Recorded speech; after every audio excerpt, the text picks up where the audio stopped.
In mid-March, David Azulai walks by rubble and abandoned homes in Metula, the northernmost town in Israel. Here is the border, you see? Where he heads the local council. He points out Metula's proximity with Lebanon. Since the Hamas militant group attacked Israel on October 7, about 100,000 Israelis have fled their homes along the northern border.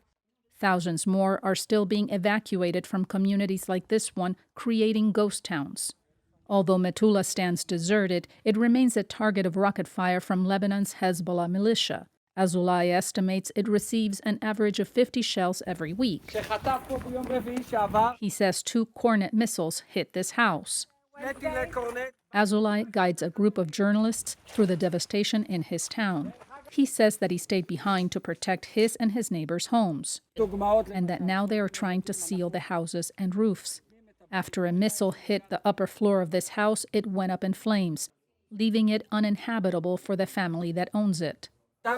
How will they return, he asks. Azulai says most Metula residents evacuated on October 16 and are staying in hotels on Lake Tiberias.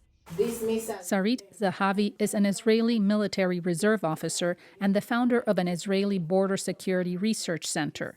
She says there is an ongoing danger of Hezbollah attacks. They wouldn't want to create an invasion of thousands of invaders because, as I've said, they prefer to drag Israel into war rather than initiate it. But they are still capable of infiltration of one force here or one force there. A point of concern, a network of Hezbollah tunnels in Lebanon.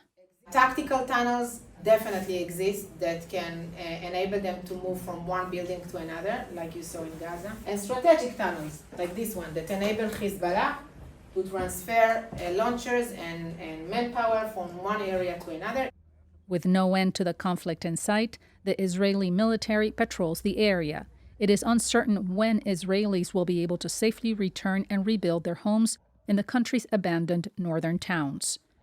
For Pilar Cebrian in Metula, Israel, Veronica Villafane, VOA News.